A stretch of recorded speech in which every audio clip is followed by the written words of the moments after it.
बिस्मिल्लाहिर्रहमानिर्रहीम अस्सलाम वालेकुम dear students, how are you? I hope you'd be fine. Chapter number 8 area and perimeter हम कर रहे हैं और इसको ऑलमोस्ट हम एंड कर चुके हैं। सिर्फ इसके लास्ट के कुछ क्वेश्चंस रहते हैं जो आज हम डिस्कस करेंगे, तो वीडियो एंड तक देखना, स्किप मत करना, क्योंकि अभी तक हम कर रहे थे area and perimeter of square and rectangles, और आज हम करने वाले हैं जो कंपाउंड या कॉम्पोजिट फिगर्स कहलाती हैं, as you can see on your screens, उसको डिस्कस करेंगे। तो पहले क्वेश्चन नंबर 11 को हम डिटेल से डिस्कस कर लेते हैं, उसके बाद हम क्वेश्चन नंबर 12 और 13 करेंगे, ठीक है। तो यहाँ पर क्वेश्चन नंबर 11 में आपसे कह रहे हैं use the formula to work out the area of the following squares. Square का एरिया, मैंने लास्ट वीडियो में भी आपको बताया था कि स्क्वायर का एरिया जब आपको कैलकुलेट करना होता है तो उसका फॉर्मूला भी वही है कि यानी आपने लेंथ को ब्रेथ से मल्टीप्लाई करना है।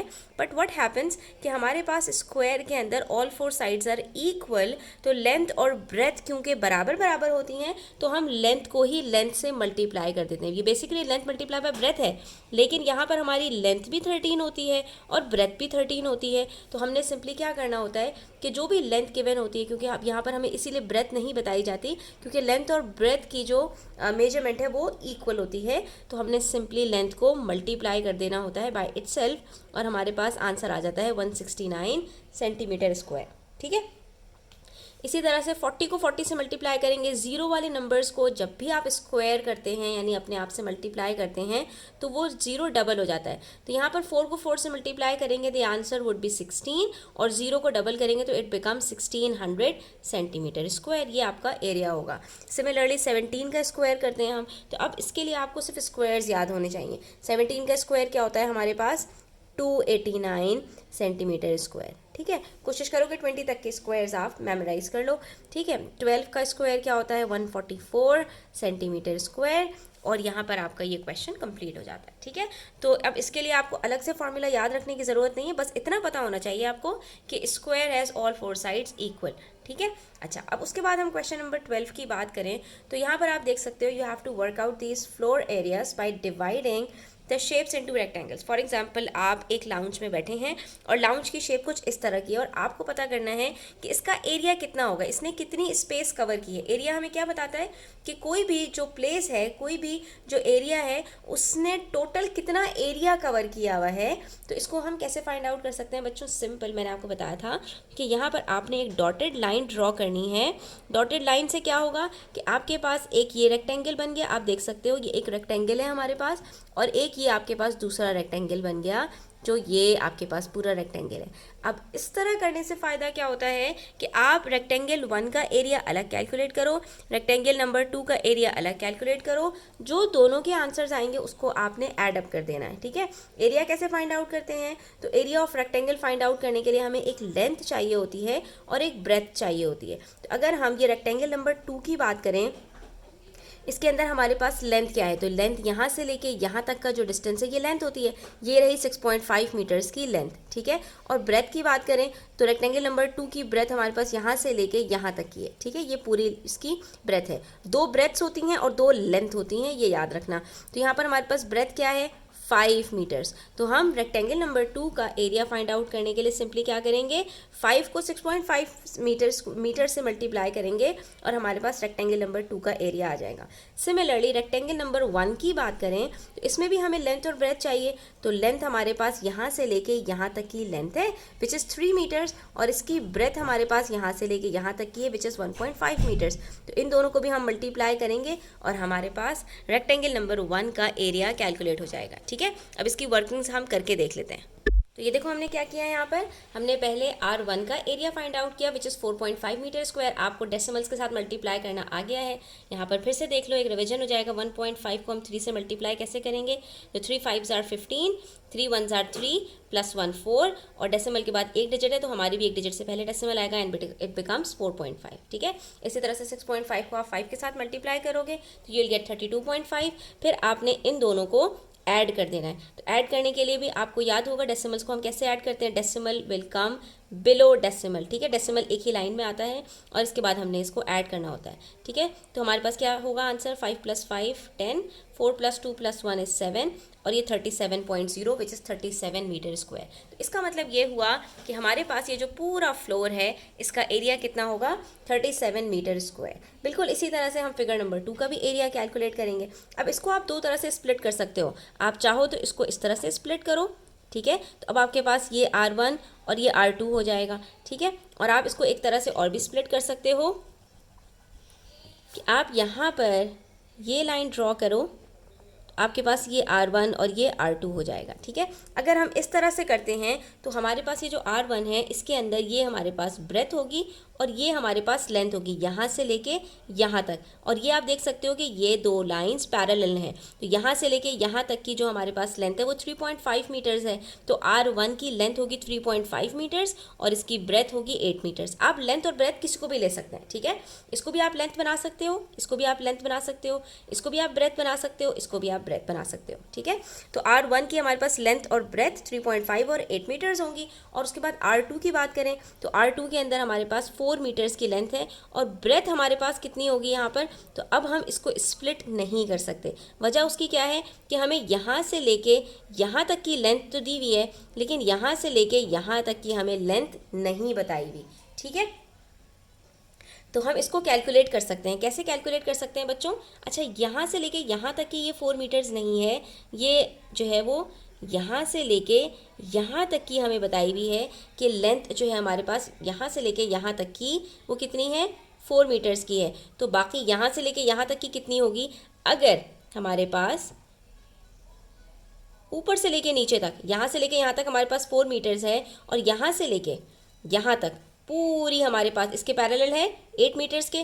तो अगर ऊपर से लेके नीचे तक पूरी 8 मीटर्स है जिसमें से आधी 4 मीटर्स है, तो बाकी हमारे पास ये भी कितनी होगी, 4 मीटर्स, क्योंकि 4 + 4 कितना होता है 8। यहाँ से लेके यहाँ तक का जो डिस्टेंस है ऊपर से लेके नीचे तक वो 8 मीटर्स है, जो कि हमें यहाँ पर इन्होंने जो है वो दिया हुआ है, गिवन है, ठीक है। तो इस तरह से ये क्वेश्चन के अंदर स्प्लिट करते हैं और आपको हर लेंथ और हर ब्रेथ नहीं गिवन होगी, आपको इस तरह से यहाँ पर फिगर आउट करनी होगी। तो बस आपने ये समझना है कि ऊपर से लेके नीचे तक का जो डिस्टेंस है वो 8 मीटर्स का है। अगर मैं उसको स्प्लिट कर दूं दो में, तो एक की अगर लेंथ गिवन है तो दूसरे की लेंथ हम उसको टोटल में से सबट्रैक्ट करके निकाल सकते हैं। तो 8 - 4 करेंगे, हमें पता चल जाएगा कि ये वाली लेंथ भी हमारे पास 4 मीटर्स होगी, बिकॉज 4 + 4 मेक्स 8 मीटर्स, ठीक है।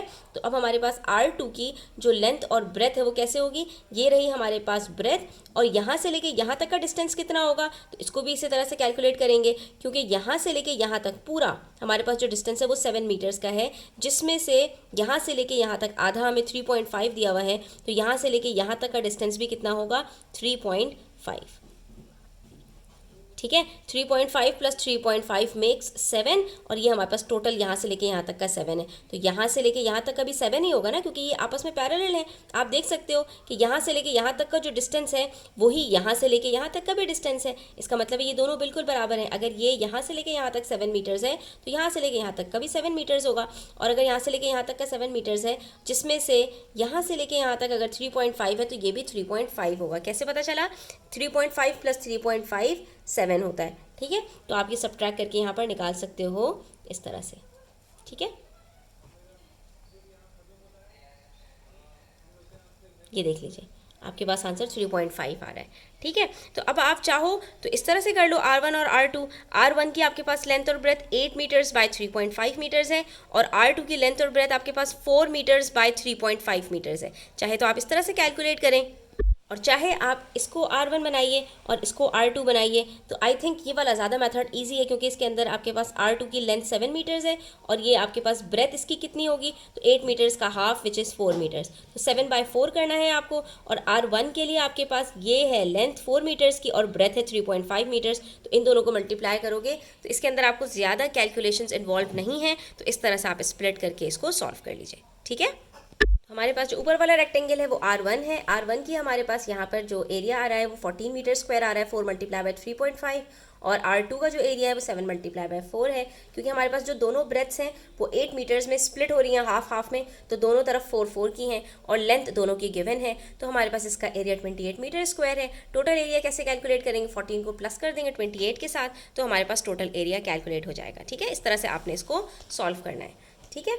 अच्छा जी, उसके बाद हमारे पास क्वेश्चन नंबर 13 के अंदर एक फ्लोर प्लान है ऑफ स्कूल बिल्डिंग, ठीक है। और अब आप ये देख सकते हो कि जो स्कूल बिल्डिंग है इसके अंदर बहुत सारे हमारे पास यहाँ पर स्प्लिट्स हैं, ठीक है। स्प्लिट्स क्या हैं, तो हम इसका जो एरिया फाइंड आउट करेंगे वो भी स्प्लिट कर करके करेंगे। सबसे पहले आप यहाँ पर क्लासरूम देखो, तो क्लासरूम का भी जो फिगर है वो हमारे पास यहाँ पर कॉम्पोजिट फिगर है। फिर एक प्ले रूम है, प्ले रूम के अंदर भी यहाँ पर एक स्प्लिट हो रहा है हमारे पास, ठीक है। उसके बाद ये क्लासरूम है, क्लासरूम के अंदर यहाँ पर एक स्प्लिट आ रहा है, और उसके बाद ये टॉयलेट है, तो टॉयलेट हमारे पास ये रहा, ठीक है। तो अब यहाँ पर सबसे पहले सबके डायमेंशंस हम यहाँ पर नोट डाउन कर लेते हैं। क्लासरूम की बात करें तो क्लासरूम के अंदर हमारे पास ये 6 सेंटीमीटर्स है, और ये यहाँ से लेके यहाँ तक हमारे पास कितना होगा, तो हम यहाँ पर इसको फिगर आउट कर सकते हैं बच्चों। ये आप देख रहे हो कि ये 8 मीटर्स है और ये 4 मीटर्स है, तो 8 + 4 टोटल यहाँ से लेके यहाँ तक, ये देखो यहाँ से ये यहाँ से स्टार्ट हो रहा है और ये ख़त्म कहाँ पर हो रहा है, यहाँ पे ख़त्म हो रहा है। तो अगर यहाँ से लेके यहाँ तक 4 मीटर्स है और यहाँ से लेके यहाँ तक 8 मीटर्स है, तो 4 + 8 ये हमारे पास आ गया 12 मीटर्स। इसका मतलब है क्लासरूम की जो विड्थ है हमारे पास वो 12 है, तो 6 को 12 से मल्टीप्लाई करेंगे, हमारे पास क्लासरूम के अंदर जो ये इसका एरिया है ये कैलकुलेट हो जाएगा, ठीक है, इस पार्ट का, ठीक है। और उसके बाद जब इस पार्ट का एरिया कैलकुलेट करना होगा तो इसके लिए हमें क्या चाहिए, इसके लिए हमें यहाँ से लेके यहाँ तक की लेंथ चाहिए, और ये ब्रेथ तो हमारे पास गिवन है। लेकिन प्रॉब्लम ये है कि इन्होंने हमें यहाँ से लेके, ये आप देख सकते हो एरो के साथ इन्होंने मार्क किया हुआ है, ऊपर से लेकर नीचे तक का इन्होंने हमें 15 मीटर्स बताया हुआ है। तो देखो बच्चों, ऐसे में हम क्या कर सकते हैं, या तो हम यहाँ से लेके यहाँ तक जो 15 मीटर्स बताया हुआ है इसको सब्ट्रैक्ट कर दें 6 मीटर के साथ, तो हमें यहाँ से लेके यहाँ तक का डिस्टेंस पता चल जाएगा, 15 - 6 = 9, कि ये 9 मीटर्स होगा, ठीक है। और या फिर हम ये करें कि हम जो अपना स्प्लिट कर रहे हैं वो इस तरह से स्प्लिट कर लें, ठीक है। ये हमारा R1 हो जाए और ये हमारा R2 हो जाए, ठीक है। तो R1 के अंदर आप देख सकते हो ऊपर से लेके नीचे तक की लेंथ पूरी गिवन है 15 मीटर्स, और ये ब्रेथ हमें गिवन है 8 मीटर्स, तो इसके अंदर हमें कुछ भी फाइंड आउट करने की ज़रूरत नहीं होगी। R1 में हमारे पास क्या हो गया, लेंथ मल्टीप्लाई बाय ब्रेथ। और R2 के अंदर आप देखो तो ये यहाँ से लेके यहाँ तक की भी हमें बताई हुई है लेंथ, और यहाँ से लेके यहाँ तक की ब्रेथ भी बताई हुई है। तो हमने सिंपली क्या करना होगा, 6 को 4 से मल्टीप्लाई करना होगा एक तरफ, और दूसरी तरफ 15 को 8 से मल्टीप्लाई करना होगा। दोनों के जो आंसर्स आएंगे उसको ऐड करेंगे तो टोटल क्लासरूम का एरिया हमारे पास निकल आएगा, ठीक है। अच्छा, उसके बाद प्ले रूम की बात करें तो यहाँ पर हम स्प्लिट करेंगे, तो ये हमारे पास R1 होगा, ये हमारे पास R2 होगा, ठीक है। तो R1 के अंदर 5 मीटर्स बाय 7 मीटर्स है, और यहाँ पर ये प्ले रूम के अंदर जो दूसरा पार्ट है उसके ऊपर से लेके नीचे तक 25 मीटर्स बाय 15 मीटर्स है, ठीक है। तो ये भी हमारे पास आराम से कैलकुलेट हो जाएगा। फिर क्लासरूम की बात करें तो क्लासरूम को हम यहाँ पर स्प्लिट करेंगे, ठीक है। तो आप ये देख सकते हो, ये R1 ले लेते हैं, इसको R2 ले लेते हैं, तो ये R1 हमारे पास 8 मीटर्स बाय 3 मीटर्स का है, दोनों की लेंथ की मैंने, ये रहा 8 मीटर्स, ये रहा 33 मीटर्स।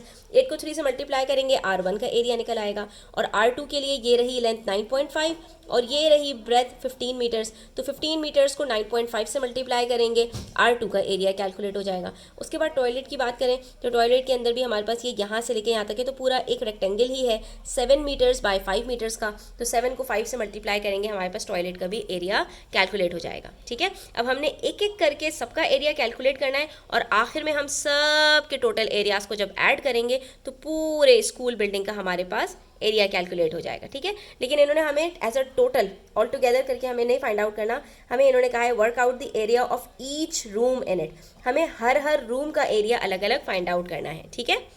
तो बच्चों देखो, क्लासरूम का एरिया कैलकुलेट करने के लिए हमने क्या किया, इसको स्प्लिट किया दो एरियाज़ के अंदर, ठीक है। Room 1 8 multiply by 15 120 metre square आया, दूसरी तरफ 4 multiply by 6 24 metre square answer आया। इन दोनों को प्लस करेंगे तो टोटल क्लासरूम का एरिया हमारे पास 144 मीटर स्क्वायर आ रहा है। इसी तरह से प्ले रूम का एरिया भी हमने स्प्लिट किया दो पार्ट्स में, R1 का एरिया 15 मल्टीप्लाई बाय 25 375 आ रहा है, और R2 का एरिया 5 मल्टीप्लाई बाय 7 35 आ रहा है हमारे पास, ठीक है। और उसके बाद इन दोनों को जब हम प्लस करेंगे तो हमारे पास टोटल जो एरिया है प्ले रूम का वो 410 मीटर स्क्वायर आ रहा है, ठीक है। फिर से गौर से देख लो बच्चों कि हम यहाँ पर स्प्लिट कर रहे हैं क्लासरूम को R1 और R2 में। R1 और R2 के आपके पास यहाँ पर देखो एरोस से उन्होंने बताया हुआ है, इसकी लेंथ है 15 मीटर्स और ब्रेथ है 8 मीटर्स, 15 को 8 से मल्टीप्लाई किया। R2 के अंदर ये 6 मीटर्स और ये 4 मीटर्स, 6 को 4 से मल्टीप्लाई किया, दोनों को सम अप कर दिया। इसी तरह से ये है हमारे पास प्ले रूम के अंदर ये एरोज आपको बताए हुए हैं, तो ये हमारे पास है 25 बाय 15 और दूसरी तरफ हमारे पास है 7 बाय 5, इन दोनों को मल्टीप्लाई करके आपस में हमने ऐड कर दिया।